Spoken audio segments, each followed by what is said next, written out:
Եթերում ազատ լուրերի հիմնական թողարկումն է, ես Արա Աբրահամյանն եմ, բարի երեկո։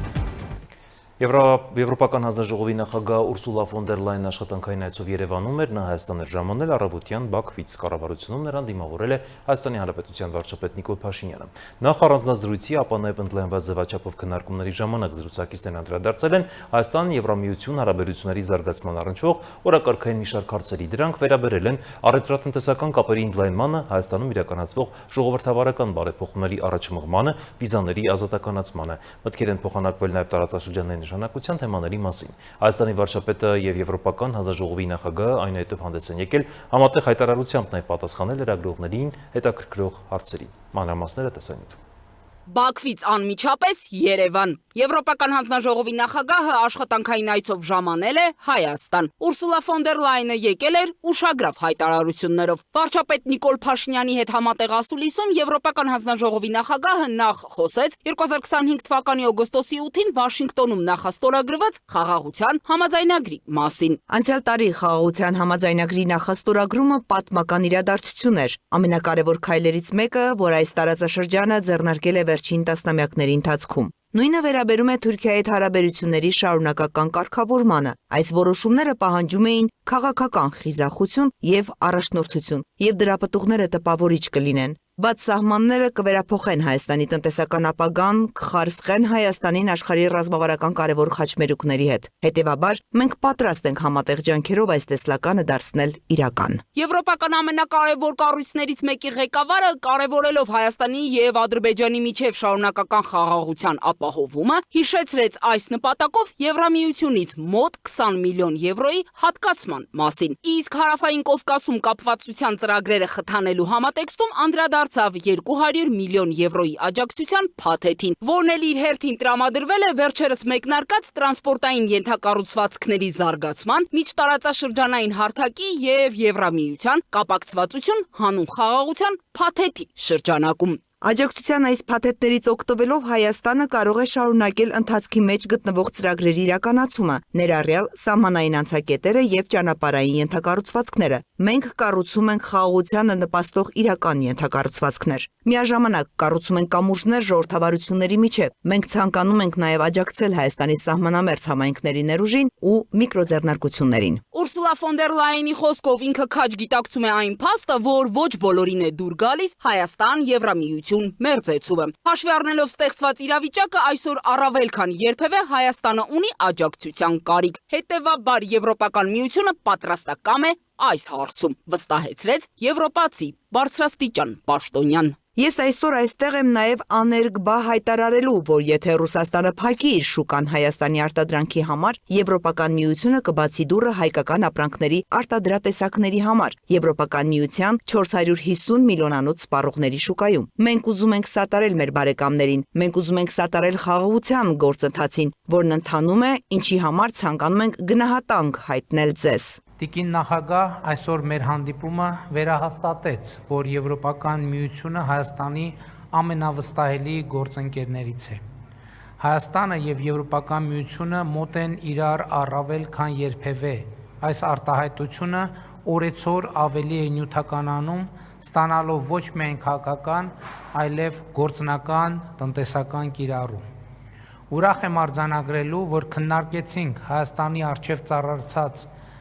տնտեսական բազմազանեցման եւ այդ առնչությամբ Եվրոպական միության աջակցության տարբեր մեխանիզմների գործարկման ուղղությամբ համատեղ աշխատանքը։ Եվրամիությունը ցանկանում է օգնել Հայաստանին նաև էներգետիկ մատակարարումները դիվերսիֆիկացնելու հարցում։ Այս նպատակով հաջորդ շաբաթ Եվրամիությունից Հայաստան փորձագետների խումբ կժամանի։ Ռուսաստանից Հայաստանի նկատմամբ կիրառվող ճնշումների համատեքստում հայտարարեց եվրոպացի պաշտոնյան։ Պատասխանելով հարցին, թե Եվրամիությունը արդյոք կօգնի Հայաստանին այն հնարավոր իրավիճակում, երբ Ռուսաստանը թանկացնի Հայաստանին մատակարարվող գազը, էներգետիկ այս կախվածությունը օգտագործելով որպես քաղաքական ճնշման լծակ։ Էներգետիկայի թեմայով Հայաստանը կարիք ունի ռազմավարական համապարփակ եւ բազմաշերտ մոտեցման, եւ ինչպես մենք Հայաստանին օգնում ենք դիվերսիֆիկացնել իր առևտուրը, որը հանգեցնելու է երկրի դիմակայունությանը, ցանկանում ենք Հայաստանին օգնել նաեւ իր էներգետիկ մատակարարումները դիվերսիֆիկացնելու հարցում։ Սա է պատճառը, որ հաջորդ շաբաթ Եվրամիությունից փորձագետների խումբ կժամանի Հայաստան։ Մենք նման իրավիճակների մեծ փորձ ունենք։ Մենք սա ունեցել ենք Ուկրաինայում, մենք սա ունեցել ենք Մոլդովայում։ Մենք եւս որպես Եվրոպական միություն նման իրավիճակի տարրեր ունեցել ենք։ Այսպիսով մենք մեծ փորձ ունենք, թե ինչպես դիվերսիֆիկացնել որևէ երկրի էներգետիկ մատակարարումները։ Հայաստանի կառավարությունում հյուրընկալված Ուրսուլա ֆոն դեր Լայենն ու Նիկոլ Փաշինյանը նախ առանձնացրույցում, ապա նաև ընդլայնված կազմով հանդիպմանը քննարկել են Հայաստան-Եվրամիություն հարաբերությունների զարգացմանն առնչվող օրակարգային մի շարք հարցեր, որոնք վերաբերել են առևտրատնտեսական կապերի ընդլայնմանը, Հայաստանում իրականացվող ժողովրդավարական բարեփոխումների առաջմղմանը, ինչպես նաև վիզաների ազատականացման գործընթացին։ Վերջինի հնարավոր ժամկետների վերաբերյալ հարցին ի պատասխան Փաշինյանը նշեց. Նախընտրական շրջանում ես հայտարարել եմ, որ մենք խնդիր ունենք 2 տարվա ընթացքում, այսինքն 2026-ը արդեն կեսն անցել ենք, 2029 թվականի դրությամբ ունենալ վիզաների ազատականացման իրադրություն, իհարկե ես համաձայն եմ տիկին նախագահի հետ, շատ բան մեզնից է կախված եւ հարցերը շատ դեպքերում ոչ թե Եվրոպական միությանը պետքա տանք, այլ ինքներս մեզ տանք, թե ինչքանով ենք պատրաստ եւ ինչ որակով մենք բարեփոխումների օրակարգը կիրականացնենք։ Մի բան ակնհայտ է, որ Հայաստանի ժողովուրդը սպասում է այդ որոշմանը եւ այդ թվում այդ որոշման օգտին է քվեարկել ընտրություններում։ Հիշեցնեմ, մայիսի 28-ին Ռուսաստանի դեսպանատան միջոցով Հայաստանի տարածքային կառավարման եւ ենթակառուցվածքների նախարարություններ փոխանցվել Ռուսաստանի էներգետիկայի նախարարի նամակը, որում ռուսական կողմը նախազգուշացրել էր 2013 թվականի դեկտեմբերին ստորագրված համաձայնագրի գործողության հնարավոր դադարեցման կամ միակողմանի չեղարկման մասին, եթե Հայաստանը շարունակի Եվրամիությանը անդամակցելու քաղաքականությունը։ Ռուսաստանից եկող այս եւ նմանօրինակ այլ սպառնալիքների ներքո Հայաստանը հնարավոր է դադարեցնի Եվրամիության հետ սերտ գործակցությունը, շեղվելով եվրաինտեգրման ճանապարհից, այնպես ինչպես օրինակ եղավ 2013 թվականի սեպտեմբերի 3-ին։ Հայաստանի ղեկավարը բացառեց նման սցենարի հավանականությունը։ Ձիանա Դավթյան, Free News, Ազատ լուրեր։ Անվտանգության խորհրդի քարտուղար Արմեն Գրիգորյանն էլ ընդունել է Եվրոպական հանձնաժողովի նախագահ ֆոն դեր Լայենի դիվանագիտական խորհրդական Մորտյուին։ Զրուցակիցները քննարկել են Հայաստան-Եվրոպական միություն երկկողմ հարաբերությունների զարգացման ընթացքը, անդրադառնալով գործընկերության օրակարգի առաջնահերթություններին։ Մասնավորապես ընդգծվել է էներգետիկայի ոլորտում եւ առևտրատնտեսական կապերի ընդլայնման հարցի շրջանակում գործակցության խորացման կարևորությունը։ Հանդիպան ընթացքում կողմերը մտքեր են փոխանակել նաեւ տարածաշրջանային ու միջազգային անվտանգության իրավիճակի վերաբերյալ։ Իդեպ Եվրոպական հանձնաժողովի նախագահի այցն արդեն ավարտվել է, Փաշինյանը օդանավականում հրաժեշտ է տվել ֆոն դեր Լայենին։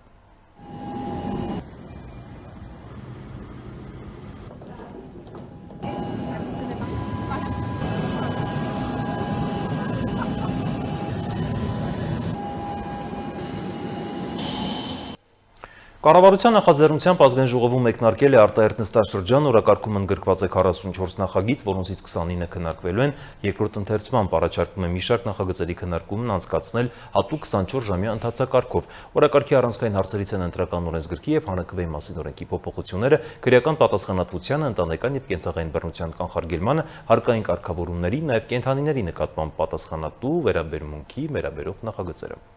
Կառավարության նախաձեռնությամբ ազգային ժողովում մեկնարկել է արտահերթ նստաշրջան, օրակարգում են ընտրական օրենսգրքի եւ հանրաքվեի մասին օրենքի փոփոխությունները, քրեական, հարկային, համայնքային կարգավորումները, ընտրական եւ կենցաղային բռնության կանխարգելման, ընտրակաշառքի համար պատասխանատվության խստացման եւ ինքնակամ կառույցների օրինականացման նախագծերը։ Որպես նախաձեռնողի ներկայացուցիչ կանրադառնամ միայն այն նախագծերին, որոնք առաջարկել են քննարկել հատուկ, այն է 24 ժամյա ընթացակարգով, այսպես։ Ընտրական օրենսգիրք սահմանադրական օրենքում եւ հանրաքվեի մասին օրենքում վերանայումներ նախատեսող օրինագծերով ներդրվում է բնակության ցենզ ընտրությանը քվեարկությանը մասնակցելու իրավունքի իրացման համար։ Նախագծերի ընդունմամբ կապահովի ժողովրդային իշխանության իրականացման համակարգային միասնականությունը, երաշխավորելով ժողովրդավարական կառավարմանն այն քաղաքացիների մասնակցությունը, որոնց կապը պետության հետ ունի իրական բնույթ եւ բովանդակություն։ Քննարկման ընթացքում ընդդիմադիր պատգամավոր Արծվիկ Մինասյանը նկատեց, որ փոփոխությունները վերաբերում են քաղաքացիների հիմնական իրավունքին, ուստի պետք է անցնեին լայն հանրային քննարկում եւ միջազգային փորձագիտական գնահատում։ Քննարկման ընթացքում բանավեճ առաջացավ ընտրական փոփոխությունների շուրջ։ Իշխող խմբակցության պատգամավոր Ծովինար Վարդանյանը հայտարարեց, որ բնակության ցենզի ներդրման հարցը ձևավորվել է որպես հանրային պահանջ ընտրությունների ժամանակ արտերկրից քվեարկության նպատակով եկած քաղաքացիների մասնակցության ֆոնին։ Ընդդիմադիր Հայաստան խմբակցության պատգամավոր Արծվիկ Մինասյանը հակադարձեց նշելով, որ նման փոփոխությունը չի կարող քննարկվել արագացված կարգով եւ առանց լայն հանրային քննարկման։ Բանավեճից հետո ներքին գործերի նախարար Արփինե Սարգսյանը նշեց, որ պատգամավորական նախաձեռնությունների դեպքում բոլոր նախագծերը պարտադիր չէ ներկայացնել հանրային քննարկման իրավական ակտերի նախագծերի հրապարակման հարթակում։ Նրա խոսքով նախաձեռնության հեղինակներն իրենք են որոշում, այնուհետև ազգային ժողովն անցավ ընտրական օրենսգրքի եւ հանրաքվեի մասին սահմանադրական օրենքի փոփոխությունների քննարկմանը։ Նախագիծը ներկայացրեց պատգամավոր Ալխաս Ղազարյանը։ Փաթեթով առաջարկվում է ընտրություններին եւ հանրաքվեին մասնակցելու իրավունքը կապել ոչ միայն քաղաքացիության եւ տարիքային շեմի, այլև Հայաստանի հետ քաղաքացու փաստացի կապի հետ։ Այսպիսով նախագծով Հայաստանի Հանրապետության ընտրական օրենսգրքի 2-րդ հոդվածի առաջին մասը շարադրվում է նոր խմբագրությամբ։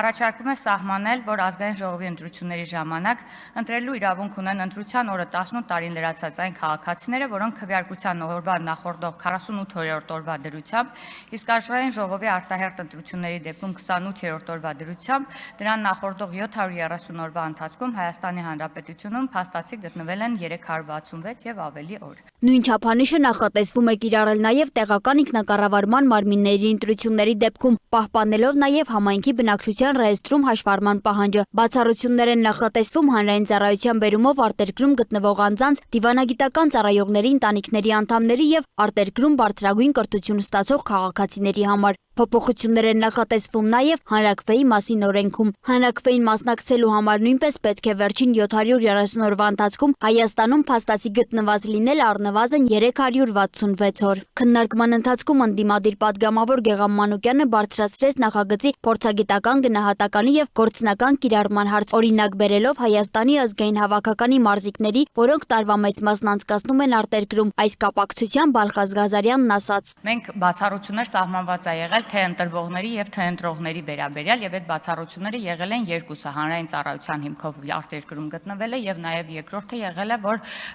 բարձրագույն ուսումնական հաստատություններ, սակայն նոր լրամշակված տարբերակում ներառվել է նաեւ դիվանագիտական եւ հպատոսական ներկայացուցիչները, նրանց ընտանիքի անդամների երկրից բացակայելու հիմքով բացառությունը։ Սակայն մենք միշտ ենք քննարկել, որ մենք կարող ենք, եթե հիշում եք, նախնական բանով նախագծի տրված էր, որ վերջին 1 տարում 6 ամիս Հայաստանի Հանրապետությունում մշտական գտնվել է, սակայն հետագայում քննարկումների արդյունքում եկանք այն հետևությամբ հաշվի առնելով շատ հանգամանքներ, այդ թվում նաև մարդկանց արտագնա աշխատանքի մեկնելու հանգամանքը, որը որ կարող է 6 ամսից եւ ավել տևել եւ այլն, որոշեցինք այդ ժամանակը էլ ավելի մեծ տիրույթ սահմանել, այսինքն վերջին 2 տարում 1 տարի Հայաստանի Հանրապետությունում չգտնվելու հանգամանք։ Անդրադառնալով սահմանադրության վերաբերյալ մտահոգություններին ներքին գործերի նախարար Արփինե Սարգսյանը նշեց, որ ընտրական իրավունքը բացարձակ իրավունք չէ եւ պետությունը կարող է օրենքով սահմանել դրա իրացման որոշակի պայմաններ, եթե դրանք ունեն իրավաչափ նպատակ եւ համաչափ են։ Այնուհետև խորհրդարանն անցավ օրակարգային հարցերի քննարկմանը։ Առաջինը երկրորդ ընթերցմամբ քննարկվեց քրեական դատավարության օրենսգրքում եւ հարակից օրենքներում լրացումներ կատարելու նախագիծը։ Փաթեթով առաջարկվում է քրեական դատավարության եւ քրեակատարողական փուլերում դատական նիստերը անհրաժեշտության դեպքում անցկացնել նաեւ տեսակապի ձևաչափով։ Հաշվի առնելով թե եվրոպական դատանի վճիռները այս ինստիտուտի մասով եւ թե նաեւ ընդհանուր երկրների փորձառությունը, մենք պահպանելով այդ բոլոր ստանդարտները նախատեսել ենք նմանատիպ հնարավորություն, այսինքն տեսակապով դատական նիստի անցկացման հնարավորություն, ընդ որում բոլոր այն իրավաչափ պայմաններն են թվարկված, որոնք որ կարիք կունենանք ապահովելու, որպեսզի երաշխավորենք բոլոր կողմերի իրավունքները եւ համաչափությունը այս գործընթացում։ Հաջորդ քննարկվող հարցը վերաբերում էր ընտրական եւ կենցաղային բռնության կանխարգելմանը։ Նախագիծը ներկայացրեց պատգամավոր Ռուստամ Բաքոյանը։ Փոփոխություններով առաջարկվում է բռնություն գործադրած անձանց ռեհաբիլիտացիոն ծրագիրը կիրառել նաեւ անհետաձգելի միջամտության որոշման դեպքում։ Նախագծով առաջարկում եմ ռեհաբիլիտացիոն ծրագիր սահմանել բռնություն գործադրած անձի համար նաև անհետաձգելի միջամտության որոշմամբ, քանի որ նախազգուշացման դեպքում դա իրականացվում է, իսկ փաստորեն անհետաձգելի միջամտության որոշման դեպքում ոչ, ուստի նախագծով սա կարգավորվում է։ Աշխատանքի եւ սոցիալական հարցերի փոխնախարար Տաթևիկ Ստեփանյանի խոսքով փոփոխությունները բխում են իրավակիրառ պրակտիկայում ի հայտ եկած խնդիրներից։ Նա նշել է, որ ռեհաբիլիտացիոն ծրագիրն այժմ իրականացվում է 2 հասարակական կազմակերպության կողմից, իսկ դրան կամավոր միացել է 10 քաղաքացի։ Նախորդ տարի 2137 անձ ծառայություն է ստացել պետության պատվիրակմամբ ընտանեկան կենցաղային բռնության ծառայություն մատուցող հասարակական կազմակերպությունների կողմից, 196 նրանցից ծառայություն են ստացել պետական ֆինանսավորմամբ իրականացվող ապաստարաններում եւ նրանց մեջ բնականաբար եղել են անչափահասներ, որոնք եղել են կանանց խնամքի։ Խորհրդարանում քննարկվեց նաև ինքնակամ կառույցների հաշվառման եւ օրինականացմանը վերաբերող փաթեթը։ Կադաստրի կոմիտեի ղեկավարի տեղակալ Նանե Ղազարյանի խոսքով նախագծով առաջարկվում է որոշ դեպքերում հնարավորություն տալ հաշվառել նաև 2022 թվականից հետո կառուցված ինքնակամ կառույցները, եթե դրանք համապատասխանում են քաղաքաշինության նորմերին եւ ունեն տեխնիկական վիճակի դրական եզրակացություն։ Սոնա Գիշյան, Տիգրան Ղազարյան, Free News, Ազատ լուրեր։ Ազգային ժողովի դեռևս գործող նախագահ Ալեն Սիմոնյանը իր այս պաշտոնում վերջին ճեպազրույցն է տվել եւ անդրադարձել իր անձի շուրջ մամուլում եւ սոցիալական հարթակներում ծավալված քննարկումներին, խորհրդանական ընդդիմադիրների կողմից հնչող քննադատություններին, խորհրդանական ընտրություններից հետո ձևավորված մթնոլորտին։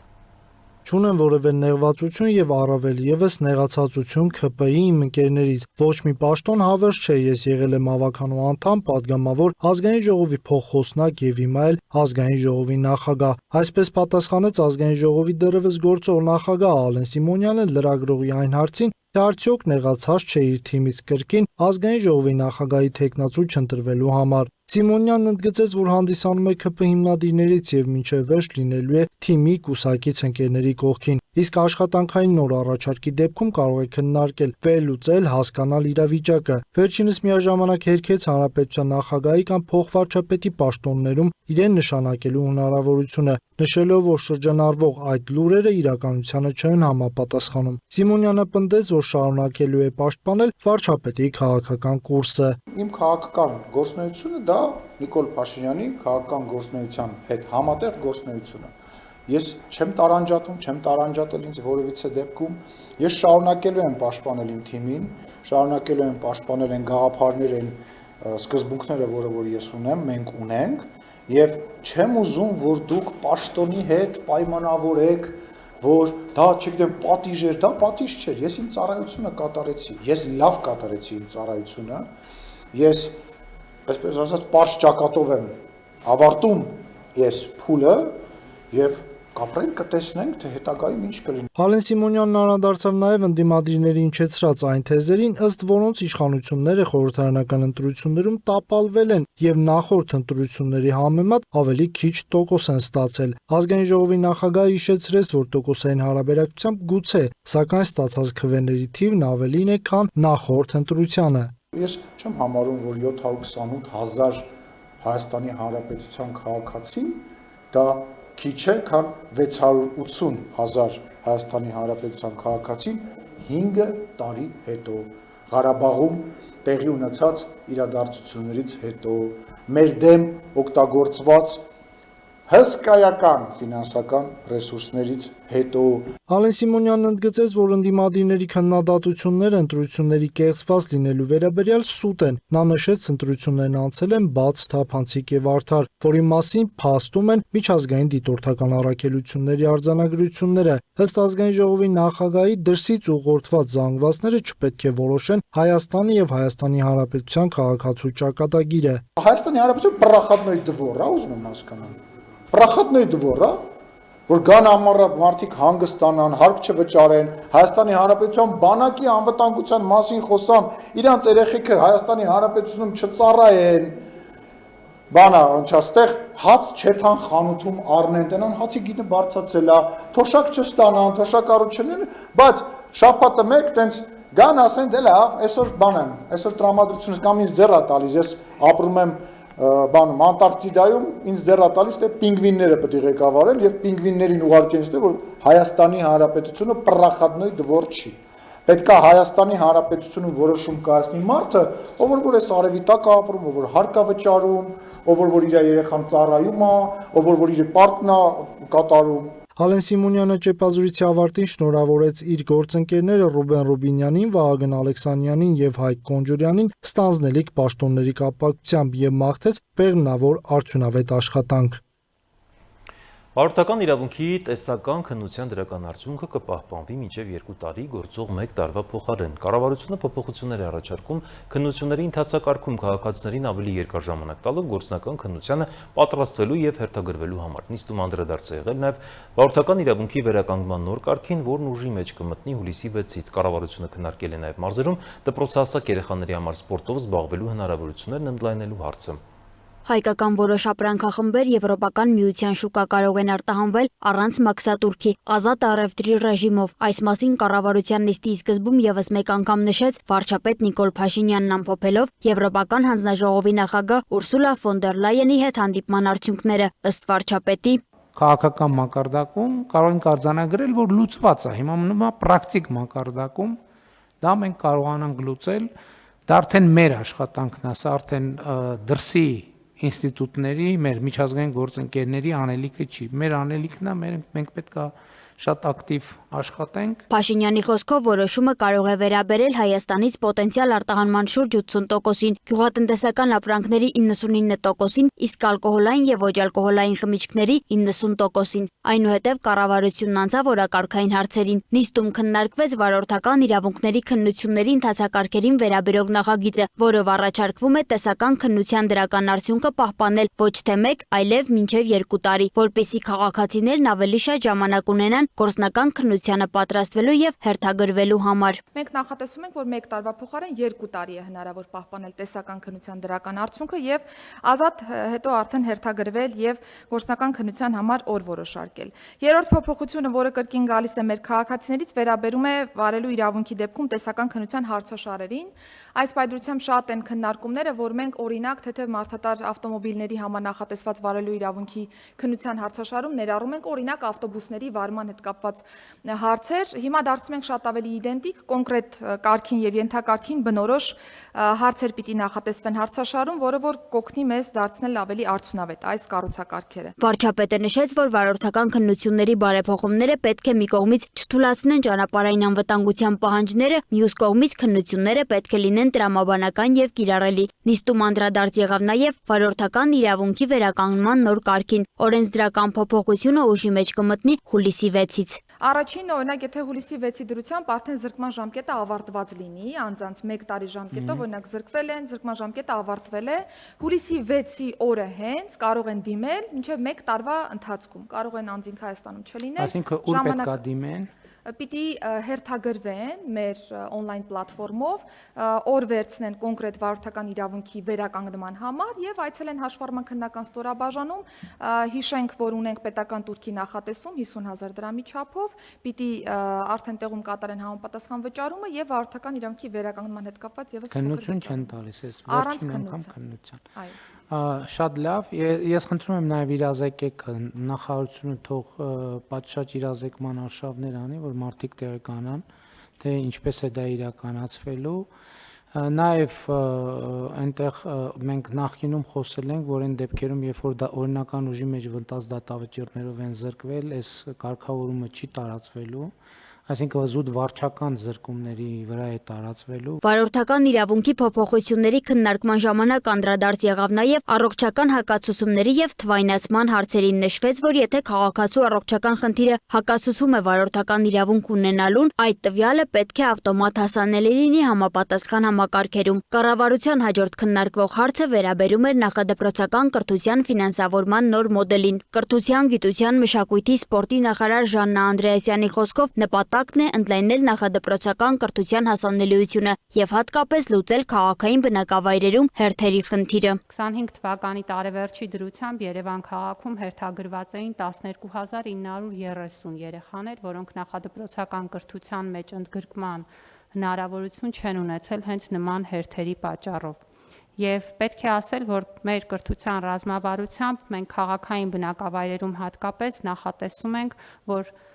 Ծառայությունների ընդլայնումը պետք է լինի համագործակցելով մասնավորի հետ եւ խթանելով մասնավոր նախադպրոցական ծառայությունները։ Նոր մոդելով առաջարկվում է պետության եւ համայնքի մասնակցությամբ ֆինանսավորել այն 5-6 տարեկան երեխաների նախադպրոցական կրթությունը, որոնք առնվազն 9 ամիս հերթագրված են եղել համայնքային մանկապարտեզներում, բայց տեղ չեն ստացել։ Կառավարությունը քննարկեց նաեւ մարզերում դպրոցահասակ երեխաների համար լողի դահուկային սպորտի եւ հրաձգության ուսուցման ծրագրերը։ Կրթության, գիտության, մշակույթի սպորտի նախարար Ժաննա Անդրեասյանի խոսքով նպատակն է օգտագործել նաև մասնավոր մարզական ենթակառուցվածքները եւ պետության աջակցությամբ երեխաներին ներգրավել սպորտում։ Մարզերում մասնավոր սպորտային ենթակառուցվածքներում երեխաների տարբեր մարզաձևերով զբաղվելու ծրագրերը կարող են ֆինանսավորվել պետության կողմից եւ այս նորմը օրենքով սահմանելուց հետո արդեն իսկ մշակել ենք համապատասխան ենթաօրենսդրական փաթեթը, որը իրենից ներկայացնում է համապատասխան մարզաձևերով երեխաների ուսումնամարզական ծրագրերի ֆինանսավորման կարգը եւ այս պահին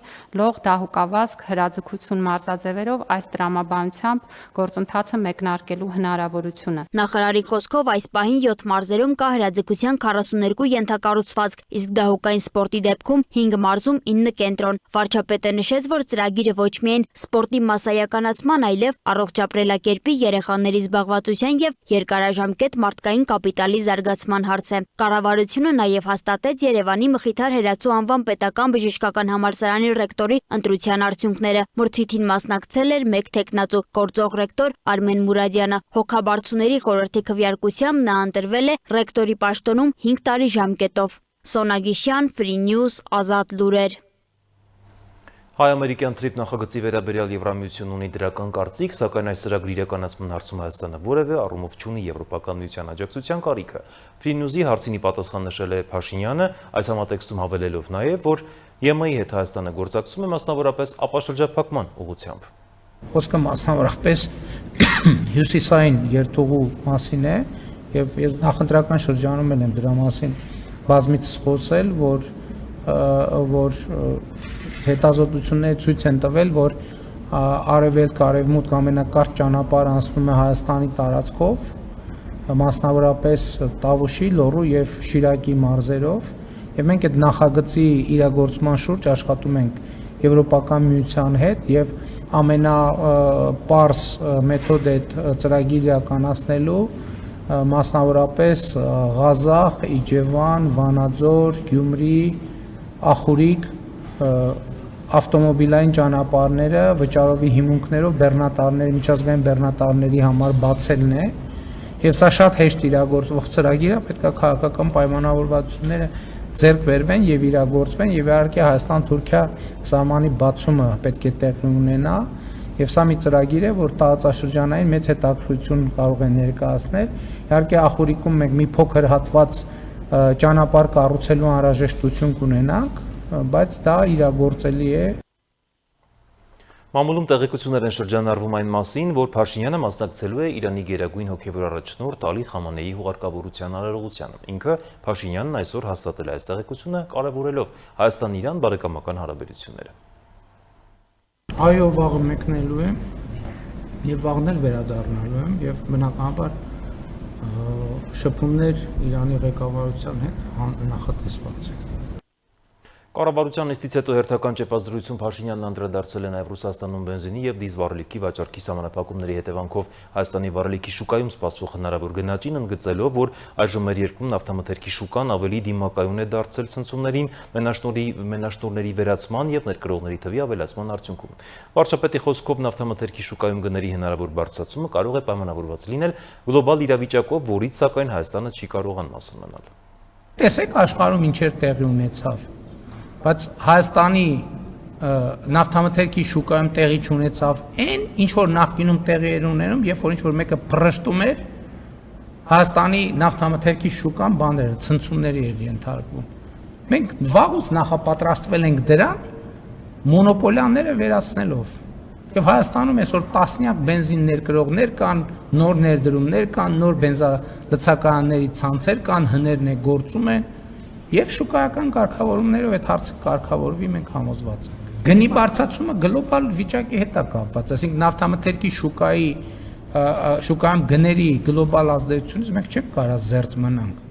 այլ բան, որ հիմա մենք նաև տեսանք Պարսից ծոցում տեղի ունեցող իրադարձությունների համատեքստում, որ շատ թե քիչ բալանսավորված է։ Այդ մարդիկ, որ հայրենասիրական մղումներով ասում են վայ Ադրբեջանից բենզին ու դիզվառելիք են բանանում, ներկրում, այդ մարդիկ կուզենային, որ Հայաստանում տենց էլի ամեն փռշտոցից կոլապսը դներ, իրանք է դոշ ծեծեին, ասեին, այդ տեսեք եւ այլն եւ այդպես շարունակ։ Եվ փողեր հավաքեին, գեներացնեին հայրենասիրական մղումներով ժողովրդի գրպանից, որ հետո տանեին էլի ընտրակաշարք բաժանեին։ Ինչպես արդեն տեղեկացրել էինք, աշխատանքային այցով Երևանն է ժամանել Եվրոպական հանձնաժողովի նախագահ ֆոն դեր Լայենը վարչապետի հետ համատեղ ասուլիսում կառույցի ղեկավարը հայտարարել էր, որ Եմեն Հայաստանին ներկայացրել է առաջարկ ինքնավար առևտրային միջոցների վերաբերյալ, այսինքն այդ միջոցները ազատականացնելու են Հայաստանի արտահանումների մոտ 80%-ը դեպի եվրոպական երկրներ։ Մանրամասներ ներկայացնելով այս առաջարկի եւ դրա իրականացման վերաբերյալ վարչապետը հայտարարել է. Այդ ապրանքների ցանկը շատ մեծ է։ Եվ ասվեց նաև, որ օրինակ գյուղատնտեսական գյուղ մթերքի թարմ միրգ բանջարեղենի 99%-ին է դա վերաբերվում, 99%-ին, խմիչքների 90%-ին։ Եվ ինչա դա նշանակում, դա նշանակում է, որ առանց մաքսի ներմուծում է տեղ ունենալու Եվրամիության տարածք, այսինքն ազատ առևտրի ռեժիմով եւ մնացած մանրամասները արդեն տնտեսական փորձագետները կպարզաբան։ Ժամկետների մասին խոսք չկա։ Այսինքն ժամկետային սահմանափակում նախատեսված չի։ Եվ ընդ որում մենք հիմա միակ երկիրն ենք, որ չունենք Եվրամիության անդամության տեխնացուի կարգավիճակ եւ նման արտոնություն ենք ստանում։ Ուրիշ նման երկիր չկա։ Եվ սա շատ էական փոփոխություն է եւ սա մեծ շանս է մեր տնտեսության եւ մեր տնտեսվարողների համար։ Միջայլոց մենք անդադ նախորդ իմիջայլոց հիմա ասեմ դուք տեղյակ եք, որ մենք արտահանումը աջակցում ենք մաքսատուրքերի փոխհատուցման ծրագիր ունենք։ Այսինքն սկզբունքորեն հիմա այդ արտահանման ճանապարհները մենք բացել ենք եւ աջակցում ենք, բայց բնականաբար էս որոշման ուժի մեջ մտնելուց հետո, որը կթեւ ինչ-որ մի ժամանակ, նաև մեր տնտեսվարողները պետք է ծանոթանան եւ ինչու՞ չէ նաև սովորեն Եվրամիություն ապրանք արտահանելու ընթացակարգերը, որպեսզի դա հնարավոր լինի գործնականում իրագործել եւ մենք հիմա պայմանավորվել ենք, որ նաև ծրագրեր կանենք տնտեսվարողների համար Եվրամիության հետ համատեղ, որպեսզի նրանք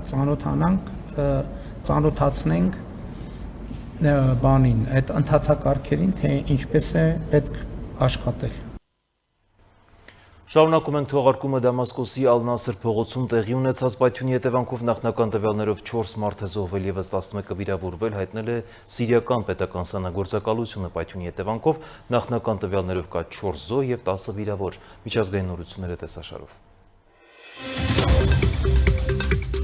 Ռուսաստանի տարածքում 327 ուկրաինական ԱԹՍ է խոցվել Աստրախանի, Բելգորոդի, Բրյանսկի, Վոլգոգրադի, Վորոնեժի, Կալուգայի, Կուրսկի, Լենինգրադի, Ռոստովի, Սարատովի, Տամբովի, Տուլայի մարզերի, Մոսկվայի տարածաշրջանի, Կրասնոդարի երկրամասի, Ղրիմի հանրապետության եւ այլ տարածքներում։ Բացի այդ, Ռոստովի մարզում անցած գիշեր ոչնչացվել է ավելի քան 25 անօդաչու թռչող սարք 6 շրջանում։ Բելգորոդի մարզում Ուկրաինայի զինված ուժերի հարվածի հետևանքով 1 տղամարդ է զոհվել, եւս 2 մարդ տուժել է։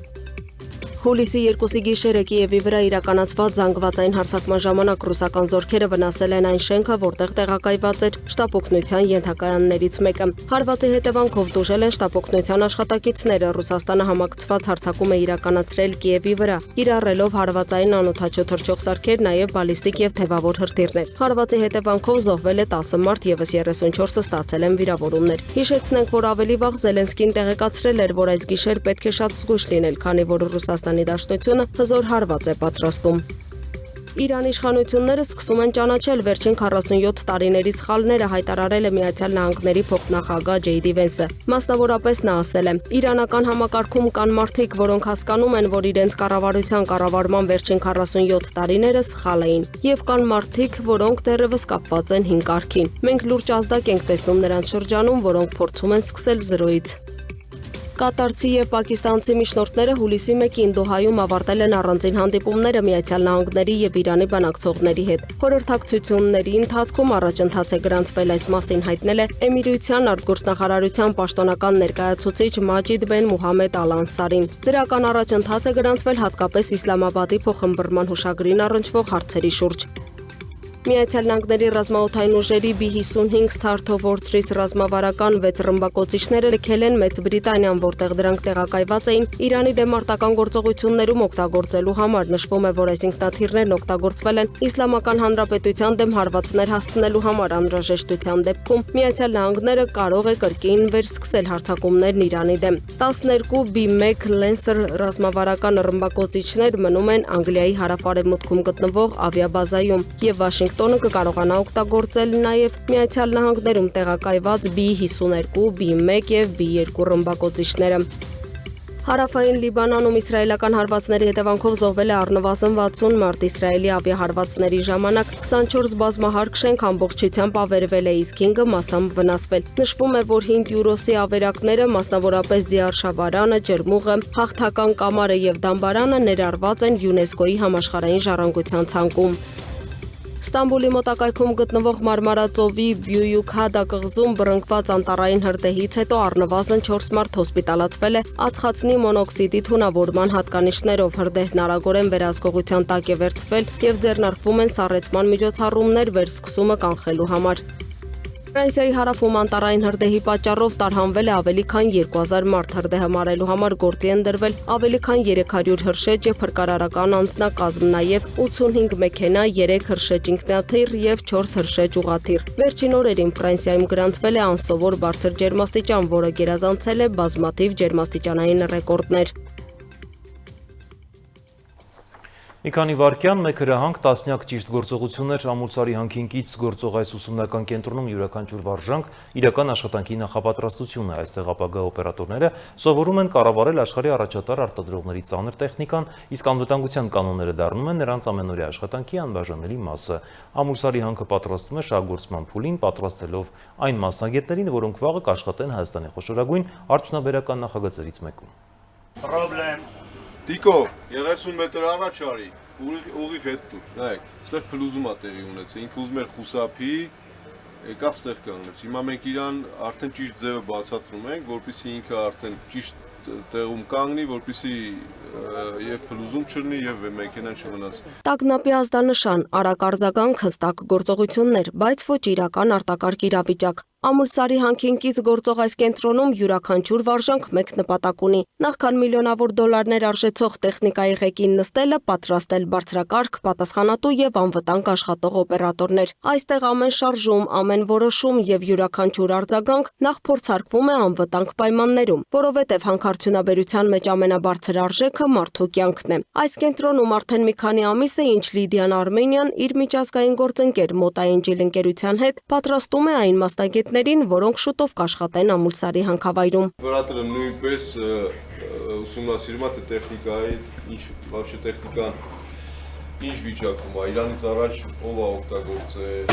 տեխնիկական ինչ խնդիրներ կա։ Միջև այս ամեն ինչ ուսումնասիրում է, ստանում է հատուկ թույլատրություն, զեկուցում է վերադասին, որ ամեն ինչ նորմալ է կամ կա խնդիրներ, վերադասից ստանում է թույլատրություն, այնուհետև ասում է աշխատանք։ Հանքի շահագործման փուլին ընդառաջ ընկերությունը մեծ ներդրում է կատարում ոչ միայն ենթակառուցվածքների, այլև մարդկային կապիտալի զարգացման ուղղությամբ։ Մոտաենջիլ ընկերությունը հանդիսանում է Լիդիան Արմենիայի կապալոր ընկերությունը, որը Ամուլսարի ծրագրում շահագործման ընթացքում իրականացնելու է հանքարդյունահանման մասը եւ այս շրջանակներում արդեն սկսել ենք վերապատրաստել համայնքի բնակիչներին, ովքեր որ ներգրաված են լինելու որպես ծանր տեխնիկայի վարորդներ։ Մեր նպատակն է հնարավորինս շատ ընդգրկել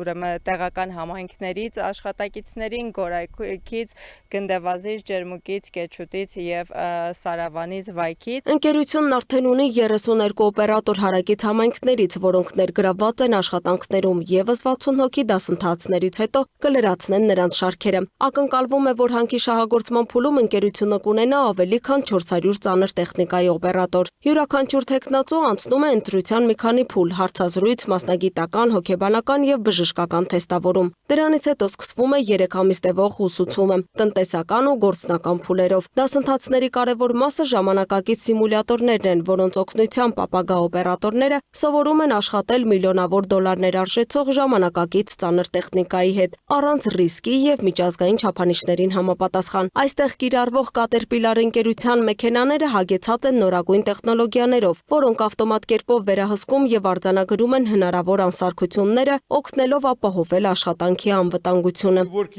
Առաջին անգամ նման ծրագիր ենք իրականացնում Հայաստանում։ Պատրաստ եմ իմ գիտելիքներն ու հմտությունները փոխանցել հայ օպերատորներին։ Մեր նպատակն է Հայաստանի հանքարդյունաբերության ոլորտում վերապատրաստել լավագույն օպերատորներին։ Ամենակարևոր արժեքը մարդու կյանքն է եւ մենք անում ենք ամեն ինչ, որպեսզի նրանք աշխատեն անվտանգ պայմաններում։ Ավելի քան 30 տարվա միջազգային փորձ ունեցող պորտուգալացի մասնագետը վստահ է, հայ օպերատորներն արագ են յուրացնում տեխնիկական գիտելիքներն ու կարճ ժամանակում պատրաստ են աշխատելու ամենաժամանակակից սարքավորումներով։ Դասընթացներն ավարտած մասնակիցները ստանում են միջազգային չափանիշներին համապատասխան լիցենզիա, որը հնարավորություն է տալիս աշխատել նաև այն երկրներում, որտեղ շահագործվում է Caterpillar տեխնիկան։ Հիմնականում ընդունվում են ավելի շատ ովքեր որ փորձ ունեն առաջնահերթ, բայց եթե նույնիսկ փորձ չունեն, բայց ունակություններ ունեն, մեր դասերից հետո մարդիկ կարող են դառնալ լավ օպերատորներ։ Դասընթացի մասնակիցները եւս կարևորում են միջազգային չափանիշներին համապատասխան այս վերապատրաստումները, որոնք ամենից առաջ հենց իրենց մասնագիտական զարգացման եւ սեփական անվտանգության համար են նախատեսված։ Ամենակարևորը անվտանգությունն է մեր, որ ստե մենք անցնում ենք այդ ամեն ինչը,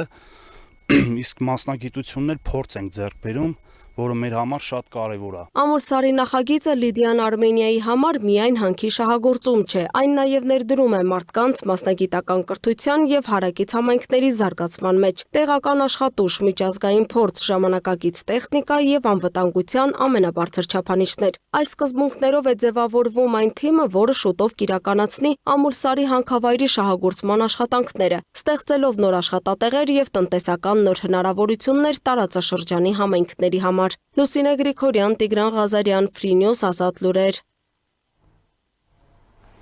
Արաբական Միացյալ Էմիրությունների նավթագազային ոլորտի առաջատար Էմարատ ընկերությունը ընդլայնել է իր միջազգային գործունեության աշխարհագրությունը Հայաստանի մայրաքաղաք Երևանում բացելով իր առաջին սպասարկման կայանը։ Այս նշանակալից իրադարձություն արտացոլում է Էմարատի շարունակական ջանքերն ուղղված միջազգային ընդլայնման ծրագրերի առաջմղմանը եւ համաշխարհային շուկաներում բրենդի ներկայության ամրապնդմանը։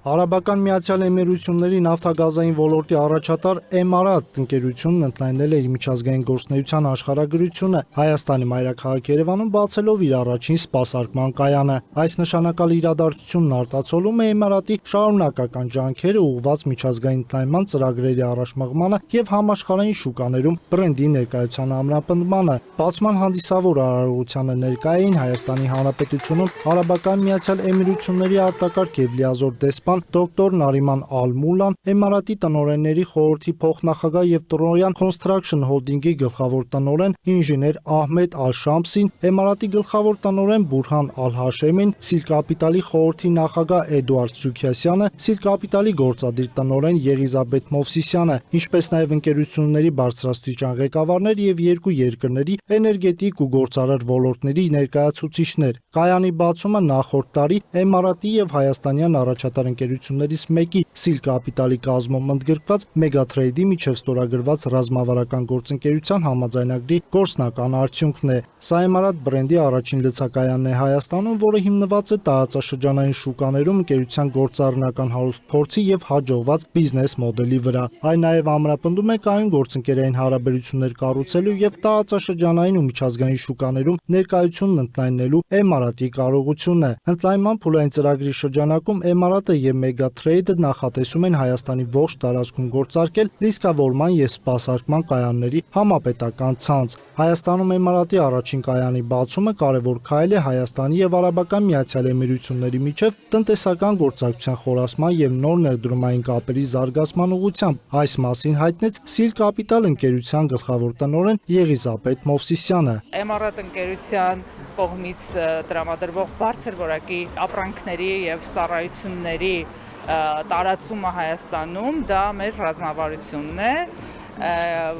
որպեսզի մեր քաղաքացիները եւ Երևանում եւ մարզերում նույնպես կարողանան օգտվել բարձր որակի ծառայություններից։ Հայաստանի Հանրապետությունում Արաբական Միացյալ Էմիրությունների արտակարգ եւ լիազոր դեսպան դոկտոր Նարիման Ալ-Մուլլան իր խոսքում ընդգծել է, որ Էմիրատի մուտքը հայաստանյան շուկա արտացոլում է Արաբական Միացյալ Էմիրությունների ազգային ընկերությունների ձեռքբերումներն ու մրցունակությունը տարածաշրջանային եւ միջազգային մակարդակներում։ Ըստ նրա, այս քայլը նաեւ Արաբական Միացյալ Էմիրությունների եւ Հայաստանի միջև տնտեսական հարաբերությունների խորության վկայությունն է։ Այն նպաստում է սպասարկման կայանների կառավարման եւ էներգետիկայի ոլորտում Էմիրատի առաջատար մոդելի փոխանցմանը հայաստանյան շուկային։ Էմիրատի գլխավոր տնօրեն Բուրհան Ալ-Հաշեմին անդրադառնալով Երևանում ընկերության առաջին լիցքավորման եւ սպասարկման կայանի բացմանը նշեց, որ այն նոր ռազմավարական հանգրվան է Էմիրատի միջազգային ընդլայնման ճանապարհին, ինչը վկայում է ընկերության բիզնես մոդելի հաջողության մասին, որը հիմնված է երկարաժամկետ գործընկերության եւ հեռանկարային շուկաներում էմիրատյան փորձի տեղայնացման վրա։